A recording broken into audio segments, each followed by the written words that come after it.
સૌ જાણો છો એમ અગ્નિકાંડના મુદ્દે મારા સાથી પાલભાઈ આંબલિયા, લાલજીભાઈ અને બે બધા મિત્રો એકાદ મહિનો રાજકોટ રોકાયા હતા અને એ દરમિયાન રાજકોટના પથિકાશ્રમમાં અમે જોયું કે ત્યાંના કોન્ટ્રાક્ચ્યુઅલ કર્મચારીઓને સેલરી સ્લીપ આપતા નથી, શ્રમ કાનૂનો લાગુ પડતા નથી, પીએફનો લાભ મળતો નથી અને લઘુત્તમ વેતન ચૂકવવામાં આવતું નથી.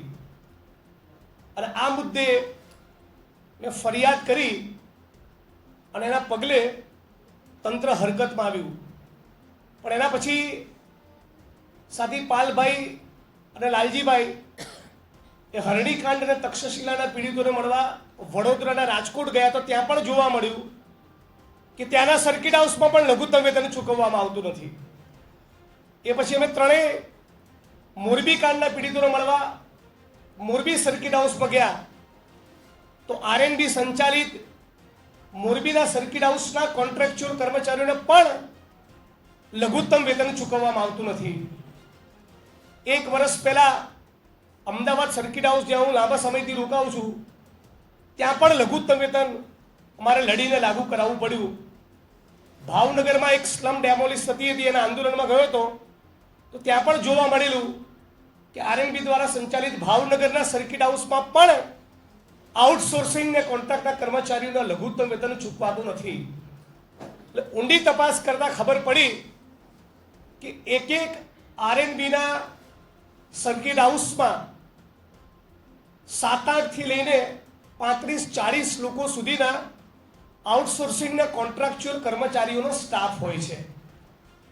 રાજ્ય સરકારે નક્કી કરેલા લઘુત્તમ વેતન પ્રમાણે આ કર્મચારીઓનો પગાર લગભગ 12,500 રૂપિયાની આસપાસ થાય, પણ એમને સેલરી સ્લીપ આપતા નથી અને 12,500 રૂપિયાના બદલે 7, 8 કે 9,000 રૂપિયાનો પગાર આપી એક કર્મચારીના ગજવામાંથી દર મહિને 3,000 રૂપિયા ભ્રષ્ટાચાર કરીને કોન્ટ્રાક્ટરો, સર્કિટ હાઉસના મેનેજરો અને આરએનબીના કર્મચારીઓ ખાઈ જાય છે.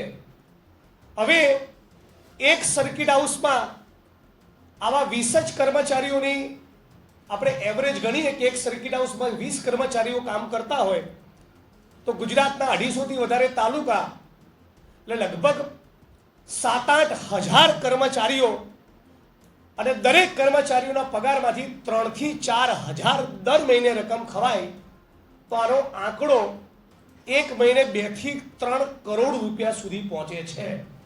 એટલે સર્કિટ હાઉસના મેનેજરો અને આરએનબીના કર્મચારીઓ સમગ્ર રાજ્યમાં એક મસ્ત મોટું કૌભાંડ ભ્રષ્ટાચાર આદરી એ 12,500 રૂપિયાના બદલે આ કોન્ટ્રાક્ચ્યુઅલ આઉટસોર્સિંગ કર્મચારીઓના પગારમાંથી 8 કે 9,000 રૂપિયા આપીને 3,000 રૂપિયા મારી ખાય છે.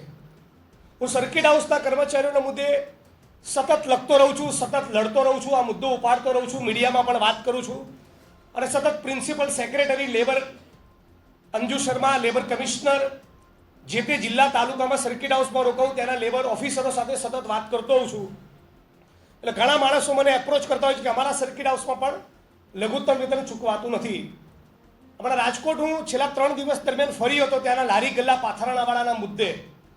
તો રાજકોટ સર્કિટ હાઉસના કોન્ટ્રાક્ચ્યુઅલ કર્મચારીઓમાં એક વડીલે જેમણે લાંબા વખતથી સર્કિટ હાઉસમાં નોકરી કરી છે એમણે લેખિતમાં મને ફરિયાદ આપી અને મને આપેલી લેખિત ફરિયાદ પ્રમાણે ગઈકાલે રાજકોટ શહેરના પ્રદ્યુમનનગર પોલીસ સ્ટેશનમાં એમણે એક ફરિયાદ રજીસ્ટર્ડ કરાવી છે અને એમાં એલિગેશન એવું છે કે રાજકોટ સર્કિટ હાઉસના મેનેજર અને રાજકોટ સર્કિટ હાઉસના સુપરવાઇઝર લઘુત્તમ વેતન અને નિયમ પ્રમાણે પગારની માગણી કરવા બદલ શ્રમ કાનૂનો પાલન થાય, આ કર્મચારીઓનું શોષણ, અમારું શોષણ ના કરો એવી વારંવારની ફરિયાદોથી અકળાઈને એવી ધમકી આપી છે કે તમે વારંવાર આવી ફરિયાદો કરશો તો તમારા ગુદા માર્ગમાંથી લોહી કાઢી નાખીશ.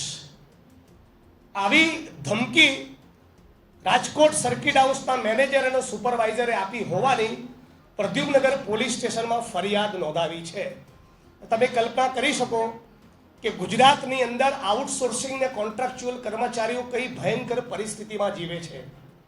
જે જગ્યાએ પથિકાશ્રમમાં અમે લઘુત્તમ વેતન લાગુ કરાવ્યું તો ત્યાંના કોન્ટ્રાક્ચ્યુઅલ કર્મચારીઓની હવે એવી ફરિયાદ છે કે અમને એવું કહી રહ્યા છે કે ભલે જિગ્નેશભાઈએ લેબર કમિશનર, પ્રિન્સિપલ સેક્રેટરી અને કલેક્ટરને વાત કરી, તમારે નોકરી કરવી હોય તો તમારા ખાતામાં નિયમ પ્રમાણે 12,500 જ જમા કરીશું, તમને સેલરી સ્લિપ પણ આપીશું, પણ તમારે એમાંથી ઉપાડીને પાછા 3,500 અમને રિટર્ન કરી દેવાના. બાકી રિટર્ન નહીં કરો તો તમને નોકરીમાંથી કાઢી મૂકીશું. હું છેલ્લા 1.5 વર્ષથી રાજ્યના લેબર કમિશનર અને પ્રિન્સિપલ સેક્રેટરી લેબર આગળ રજૂઆત કરું છું. ગુજરાતની વિધાનસભાના મંચ ઉપર પણ બોલ્યો છું કે રાજ્યની સર્કિટ હાઉસીસમાં અને રાજ્યના સરકારી કચેરીઓમાં લઘુત્તમ વેતન ચૂકવાતું નથી. આ વાતને સિરિયસલી લો. રાજ્યની સરકાર આ ગણકારતી નથી અને એનું પરિણામ એ આવ્યું કે આજે રાજકોટ સર્કિટ હાઉસના એક મેનેજર અને સુપરવાઇઝરની એવી હિંમત છે કે કોન્ટ્રાક્ચ્યુઅલ ગરીબ પરિવારમાંથી આવતા એક માણસને એક શ્રમજીવીને એવી ધમકી આપે, કથિત રીતે એવી ધમકી આપે કે તારા ગુદા માર્ગમાંથી લોહી કાઢી નાખીશ. આ ગુજરાતના આરએનબીના કર્મચારીઓ અને સર્કિટ હાઉસના સુપરવાઇઝરો અને મેનેજરોને આવી ચરબી કેમ ચડી હશે? એનો જવાબ એ રાજ્યના શ્રમ મંત્રીએ આ પ્રેસ કોન્ફરન્સના રિસ્પોન્સમાં આપવો જોઈએ. એવી આ પ્રેસ કોન્ફરન્સના માધ્યમથી માગણી કરું છું અને માગણી કરું છું કે આ ફરિયાદનો રાજકોટ શહેર પોલીસ કમિશનર અને કન્સર્ન પોલીસ સ્ટેશન કોગ્નિજન્સ લઈને તાબડતોબ આમાં ગુનો દાખલ કરી એ સર્કિટ હાઉસના મેનેજર અને સુપરવાઇઝરની સામે ગુનો દાખલ કરીને એમની ધરપકડ કરે. બીજી વાત મારા સાથી લાલજીભાઈ કરશે, પણ એમાં હું એક વાત ઉમેરવા માંગુ છું કે છેલ્લા કેટલાક સમયથી અમદાવાદ શહેરમાં સુભાષ બ્રિજ, કેશવનગરમાં ઝૂંપડા તોડ્યા, એ જ પ્રમાણે રાજકોટમાં લારી ગલ્લા અને પાથરણાવાળાને પણ હટાવવાની કોશિશ કરી અને રાજકીય કિન્નાખોરીના ભાગરૂપે ગીર સોમનાથની અંદર સ્થાનિક ધારાસભ્ય, સંસદ સભ્ય અને કલેક્ટર તંત્ર એકબીજાના મેળાપીપણામાં આહિર સમાજ, દલિત સમાજ, માલધારી સમાજ અને કોળી પટેલને વિશેષ રૂપે ટાર્ગેટ કરી વીણીને ચિહ્નિત કરીને જેમણે કોંગ્રેસને વોટ આપ્યો અને ભાજપની વિરુદ્ધમાં ચૂંટણીના કામ કર્યું એમની રેકડીઓ હટાવી, એમની લારીઓ હટાવી, એમની હોટલો તોડી પાડવી, એમના પાનના ગલ્લા હટાવી દેવા, એમના મકાનો તોડી પાડવા, એમના વરંડા તોડી પાડવા, એમની દિવાલો પર બુલડોઝર ફેરવું અને ઉત્તર ગુજરાતમાં તબેલા કહીએ અને સૌરાષ્ટ્રમાં ઢાળિયા કહીએ એમ ઢોર રાખવા માટેના ઢાળિયાઓ પણ રાજકીય કિન્નાખોરીના ભાગરૂપે તોડી રહ્યા છે. ત્યારે ગીર સોમનાથ તંત્ર અને રાજ્યની સરકારને ચેલેન્જ આપું છું કે તમારામાં પાણી હોય તો કોડીનારથી ઉના જતા રસ્તામાં ભારતીય જનતા પાર્ટીના 302ના આરોપી રહી ચૂકેલા એક પૂર્વ સાંસદના ગેરકાયદેસર અનેક ઝીંગા ફાર્મ ચાલે છે. તમારામાં પાણી હોય તો રેકડીવાળાને હટાવવાના બદલે આ ડાબી માણસના ગેરકાયદેસર બાંધકામો તોડીને બતાવો. આ મુદ્દે સતત લડી રહેલા અમારા સાથી કોંગ્રેસ પક્ષના કોડીનારની અનામતની બેઠકના ઉમેદવાર મહેશ મકવાણા, જેની ઉપર દીનુ બોગરા સોલંકીના માણસોએ એકથી વધારે વખત કથિત રીતે હુમલો કરેલો, એમણે 3-4 મહિના હોસ્પિટલાઇઝ થવું પડેલું, એમની ઉપર તાજેતરમાં લૂંટની ફરિયાદ દાખલ કરવામાં આવી છે. જે કોંગ્રેસ પાર્ટીનો સન્નિષ્ઠ કાર્યકર છે, જે પર્યાવરણવાદી છે, જે માનવ અધિકારનો કાર્યકર્તા છે, જે સર્વ સમાજના લોકો માટે કોડીનાર ગીર સોમનાથના સૌરાષ્ટ્રમાં લડે છે, જેણે આરટીઆઈ એક્ટિવિસ્ટ તરીકે અનેક પબ્લિક ઇન્ટરેસ્ટના કામો કર્યા, અનેક જાહેર રીતની ગુજરાત હાઈકોર્ટમાં અરજીઓ કરી છે, એ મહેશ મકવાણાની ઉપર લૂંટનો ગુનો દાખલ કરી કોડીનાર પોલીસે, ગીર સોમનાથ પોલીસે એ ભાજપના ઈશારે એમને જેલમાં નાખી દીધા છે. આ પ્રકરણમાં ઉલ્લેખની વાત એ છે કે ભારતીય જનતા પાર્ટીના એક સ્ટ્રક્ચરના માળખાને તોડવા માટે જ્યારે પોલીસ તંત્ર, પ્રશાસન ગયું ત્યારે આગલા દિવસે સાંજે ત્યાંના એસડીએમ, નાયબ કલેક્ટર પોતે ફોન કરીને મહેશ મકવાણાને ડેમોલિશનના સ્થળ ઉપર હાજર રહેવા જણાવેલું. એનો ઓડિયો પણ અમારી પાસે ઉપલબ્ધ છે. એટલે સવાલ પૂછવા માંગુ છું કે ડેમોલિશનના સ્થળ ઉપર ફરિયાદી મહેશ મકવાણાને બોલાવી પછી એક ષડયંત્રના ભાગરૂપે મહેશ મકવાણા ઉપર લૂંટનો ગુનો દાખલ કરવો, આની સૂચના એ ગાંધીનગરના ગૃહ વિભાગમાંથી મળી હતી કે સંબંધિત આઈજી ઉપર કમલમમાંથી ફોન ગયો હતો, આની પણ રાજ્ય સરકારે સ્પષ્ટતા કરવી જોઈએ. સાથોસાથ ફરી ત્રીજી રાજકીય કિન્નાખોરીના ભાગરૂપે 11 જુલાઈના રોજ દલિત સમાજના સામાજિક સંગઠનો, આંબેડકરવાદી મિત્રો અને અમે બધાએ ઉના કાંડના 8 વર્ષ નિમિત્તે એક નાનકડું સંમેલન યોજ્યું અને એ સંમેલનમાં ભારતીય જનતા પાર્ટીને ચેલેન્જ આપી કે ઉનાના પીડિતોને તમે જે 8 વર્ષ પહેલા વચન આપેલા કે ખેતીની જમીન આપીશું, સરકારી નોકરી આપીશું અને ફાસ્ટ ટ્રેક કોર્ટમાં કેસ ચાલશે, આમાંના એક પણ વચનનું પાલન નહીં કર્યું હોય, ગાંધીનગરમાં તમારી સામે એક મોટો મોરચો માંડવાના છીએ.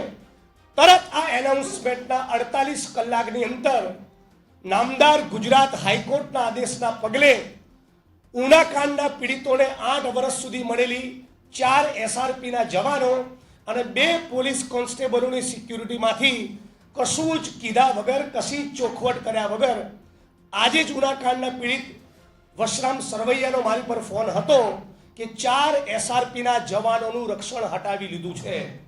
વશરામભાઈ સરવૈયાએ મને એવું પણ કહ્યું કે ઉના કાંડના આરોપીઓ મારા ઘરથી 4 કિલોમીટર અને બીજા આરોપીઓ 7.5 કિલોમીટરના અંતર ઉપર રહે છે.